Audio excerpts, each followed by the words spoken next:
Hey, hi, and hello, everyone. Anthony Fantano here, the internet's busiest music nerd. I hope you're doing well. It's time for a weekly track roundup. My thoughts, my feelings, my opinions even, on a bunch of tracks that have dropped over the past week or so. Just basically letting you guys know what I think.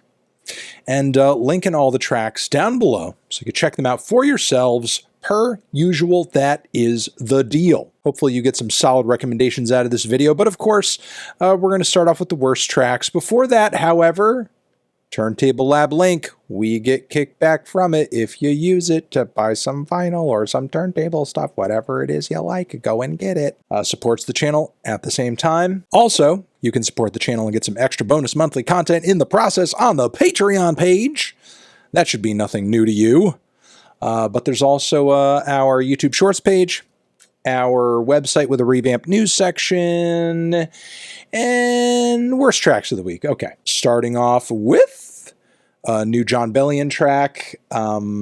Yep, basically Arrested Development in pop music. Once again, you know, if you're really into that sort of thing with bands like AJR, I could see you being into this track kit again. I, however, am not. And yeah, it just seems really basic and infantile, but that's just me. All right, next off of this new track from BIA featuring a Lil Yachty, Pissed Off. I'm not too crazy about it. It doesn't sound pissed off enough. Yeah, unfortunately, especially when Yachty comes on. He needs to sound more pissed. Or there should have been a feature from somebody who was actually going to sound pissed on the song. It just seems like there was a concept there was an idea, but not a lot of follow through. The tracks I was met on are as follows. This new one from The Weeknd and Playboi Carti is pretty mid and unadventurous and not surprising at all. I mean, I do think vibe-wise and instrumentally, they do a decent job of creating some common ground over which they both kind of fit. But I think Abel really had to dumb down his writing style and go back to like an older version of himself to create something that would have made sense for Carti. Carti is just switching up his flow a million times in terms of his delivery anyway. The flow itself is okay. And it seems like, you know, while the vibes are there, they forgot to write a memorable song. But yeah, that's all. Pretty uninteresting track all around. New one from Young Thug with Nigo Dope Boy. And yeah, there's not really a whole lot to say about this. I mean, it does kind of sound like one of Thugger's better features in a minute, but he has been in federal trial for quite a while now, so we're probably, you know, digging through the vaults on this one, and it just sounds unfinished. You know, it feels like it could have been built out into more of a song, or maybe had another feature on it or something. There's just not really a whole lot to it. It's kind of a gone with the breeze once it's done. Moving on from there, T Grizzley and J. Cole, unfortunately, is not really the fireworks crossover that I was hoping for. However, there's not really a lot of topical or stylistic common ground between the both of them, so I guess I didn't really know what to expect. We also have Stevie Nicks coming through here with her first new original track in quite a while, although it is giving like some Netflix original music vibes, especially on the very loud, big rockin' chorus. Takes a minute to get started as well. I just think it's okay. It's all right. It's fine. It's passable.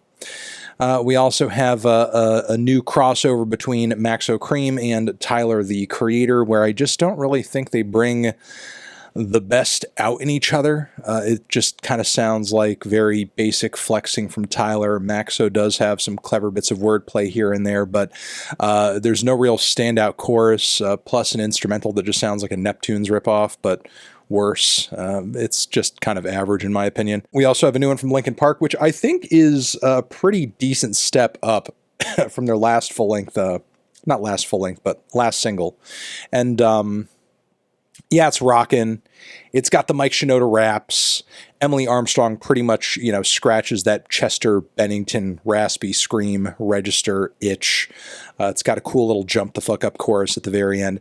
It's nothing super new or crazy for Linkin Park, honestly. It kind of feels like they're just really kind of rehashing an old formula or two, but they're doing it decently well with a new singer that right now is like, kind of on thin ice in a way. So, I think it passed or surpassed a lot of very low expectations, and we could probably leave it there.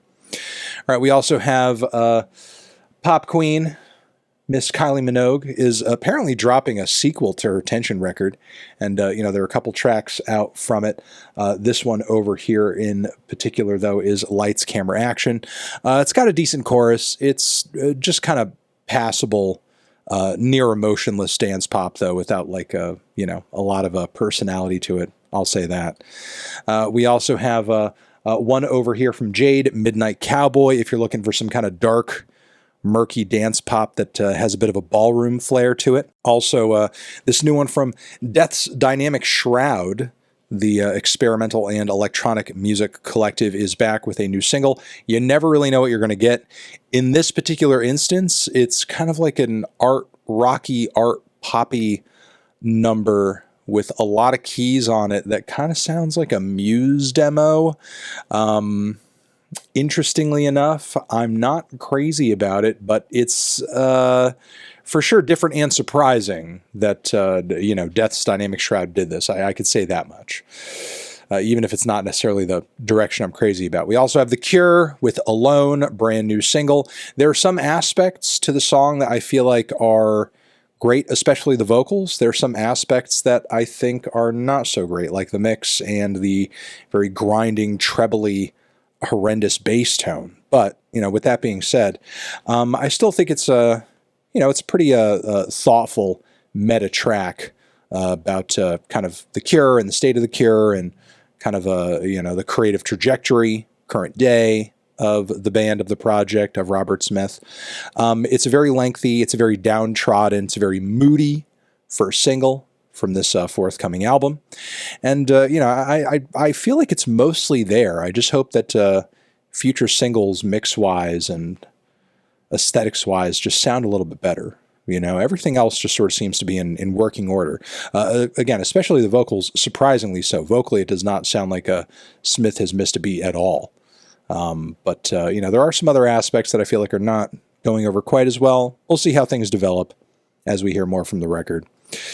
All right, we also have Amyl and the Sniffers, who have dropped another single, like their Chewing Gum one, that's a bit of a slow burner.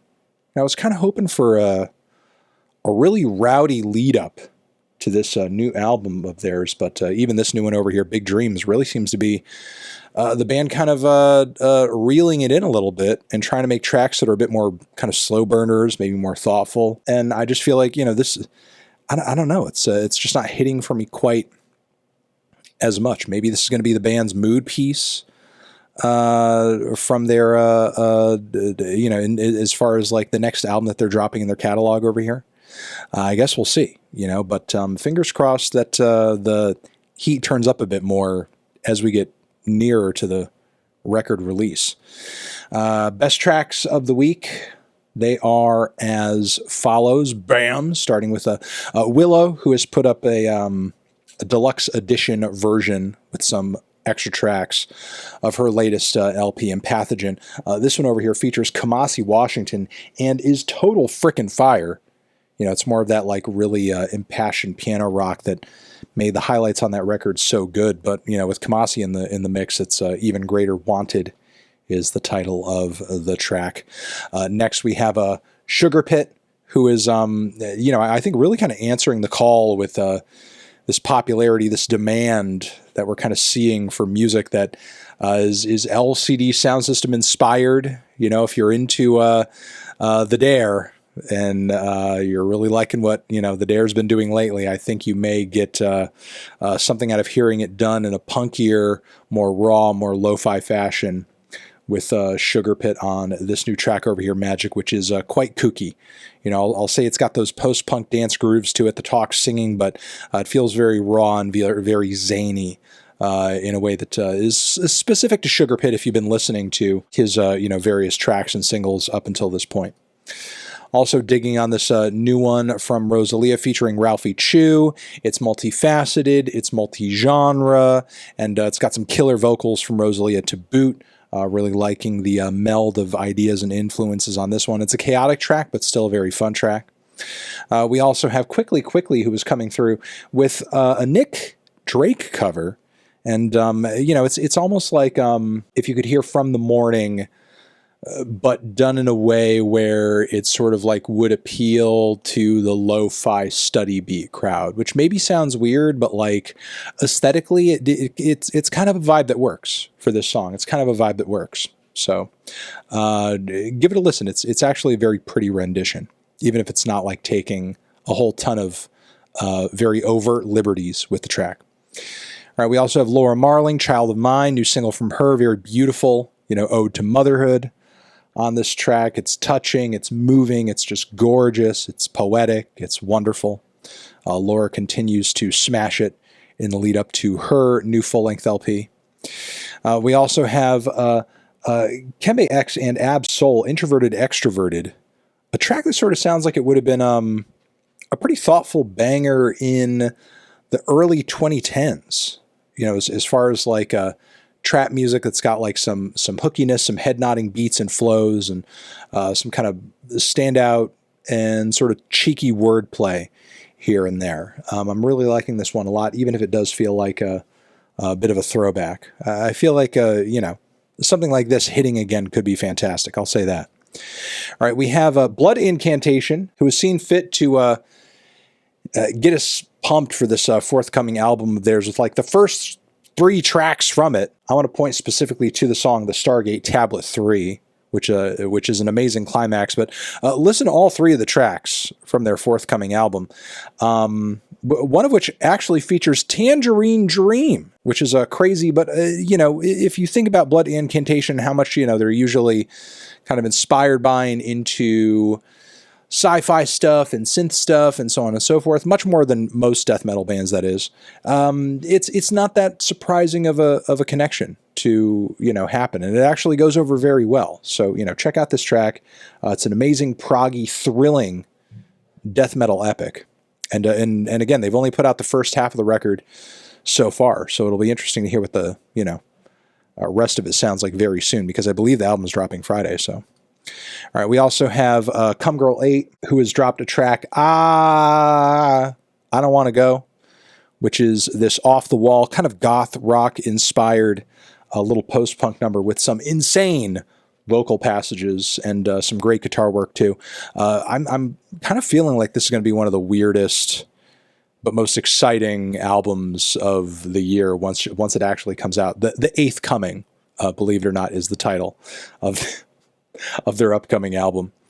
So shout out to them. Shout out to Chat Pile, who is sounding very Melvins-esque, but kind of more animalistic and wild on this new one. Funny Man, that I am absolutely loving. They are 3 for 3 with their new singles, if I'm remembering the number of tracks correctly.